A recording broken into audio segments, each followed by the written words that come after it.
जब कृष्ण कन्हैया लाल के क्रोधवश माता यशोदा बांधल चाहतरी तक का होता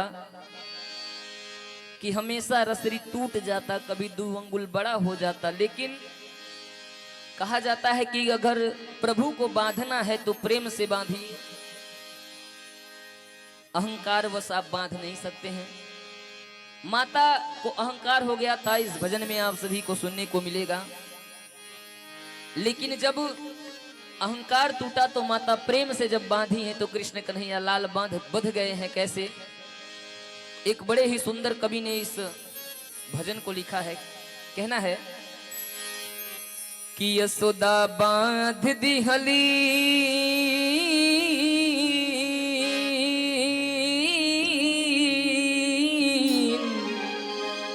कि यशोदा बांध दी हली कान्हा के उखरिया में, प्रेम के रसरिया में ना।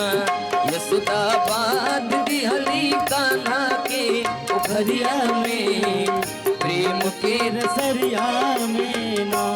यशोदा बांध दी हली कान्हा के उखरिया में, प्रेम के रसरिया में ना। यशोदा बांध दी हली कान्हा के उखरिया में, प्रेम के रसरिया में ना।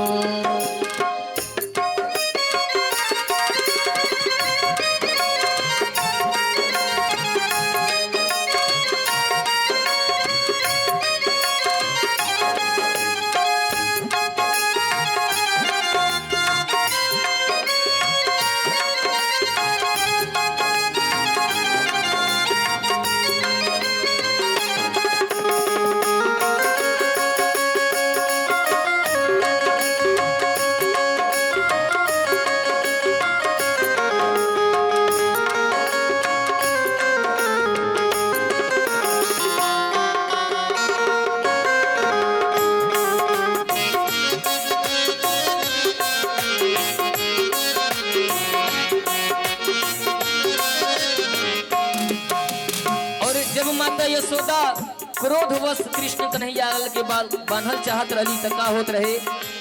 जब जब बांधे यशोदा माई, रसरी खंड खंड होई जाई। जब जब बांधे यशोदा माई, रसरी खंड खंड हो जाई। जब जब बांधे यशोदा माई, रसरी खंड खंड होई जाई। जब जब बांधे यशोदा माई, रसरी खंड खंड हो जाई।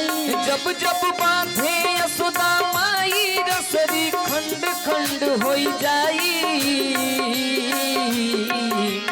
रसरी आटत नइखे,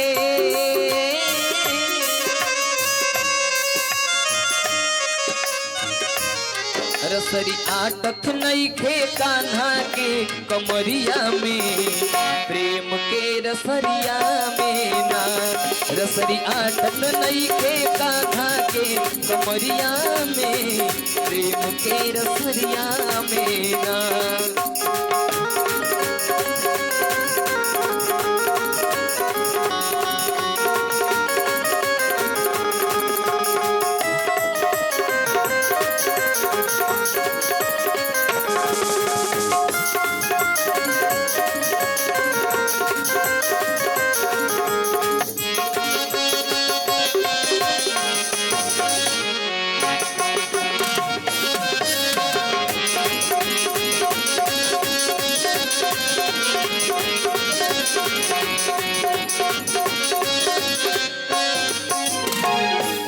और आगे माता यशोदा रसरी में काहे खाती बाना तरीका है कि ग्वालिन ओरहन लेके आई, इनको पर जो यशोदा माई। ग्वालिन ओरहन लेके आई, ग्वालिन ओरहन लेके आई, इनको पर जो यशोदा माई। ग्वालिन ओरहन लेके आई, इनको बर जो यशोदा माई। ग्वालिन ओरहन लेके आई, इनको बर जो यशोदा माई। ग्वालिन ओरहन लेके आई, इनको बर जो यशोदा माई।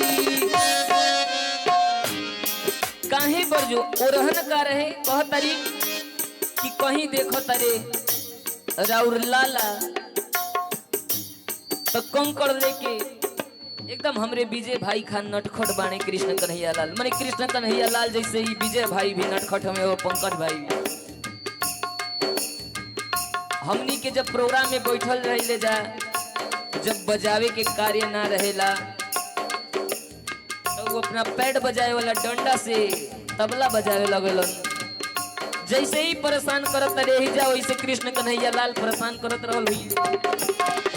माता यशोदा कहतरी कि आखिर बात का बा, तो ग्वालिन लोग कहतरी कि जब देखी तभी मटकी हमार फोड़ देता रे कंकड़ मार के, और माखन रखल रहता तो मांग के नु खाए के चाहिए माखन। ई माखन के मांग के नइखन खात, माखन के निकालो के ना खात रे। ई माखन में जीभिए लगा के चाटे शुरू कर देता ने। कैसे? ई तो चाटत रहने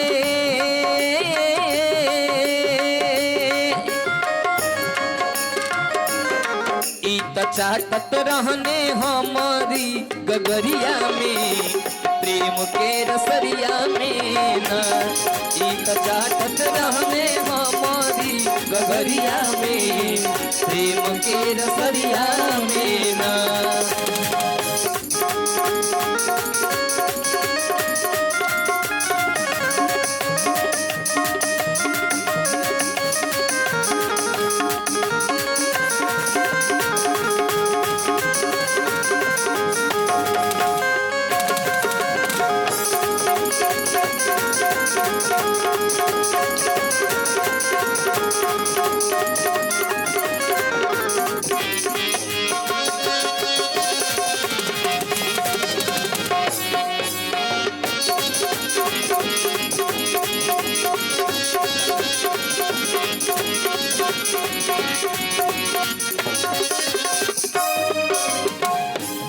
और बात यही खत्म नहीं होता।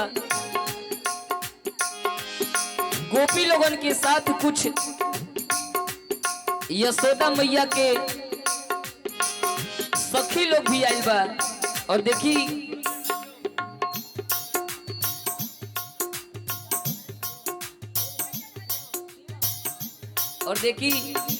एगो छोट के नन्हा सा बालक शिवम बाबू की तरफ से 51 रुपया के आशीर्वाद बा। क्या बात है। कृष्ण कन्हैया लाल सदा खुशहाल रखें। आपके कहना है कि यशोदा मैया के सखी भी लोग ओरहन लेके आ गई बड़ी कृष्ण, यही से यशोदा मैया की क्रोध कुछ ज्यादा आ गई रहे। अभी यशोदा मैया के सखी लोग कहतरी इनको बरजो सखियां ओरहन लेके आई, इनको बरजो यशोदा माई सखियां ओरहन लेके आई, इनको बरजो यशोदा माई सखियां ओरहन लेके आई, इनको बरजो यशोदा माई सखियां ओरहन लेके आई, इनको बरजो यशोदा माई। हो।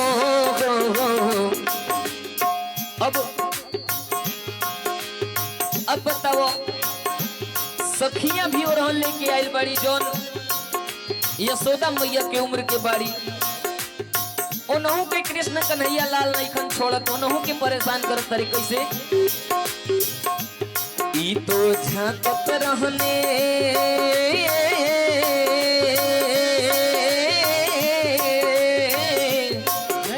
अच्छा ठीक बा, माखन चोरावल अलग के बात बा, लेकिन ई अकेले ना आवत रे।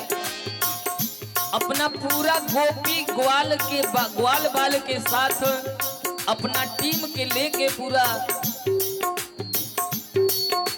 कोठरी में जो जंगला बा जंगला में से झांकत रे। कैसे? ई तो झांकत रहने हमारी कोठरिया में प्रेम के रसरिया में ना। यशोदा बात दिहली कान्हा के उखरिया में प्रेम के रसरिया में ना। यशोदा बात दिहली कान्हा के रसरिया में प्रेम के रसरिया में ना।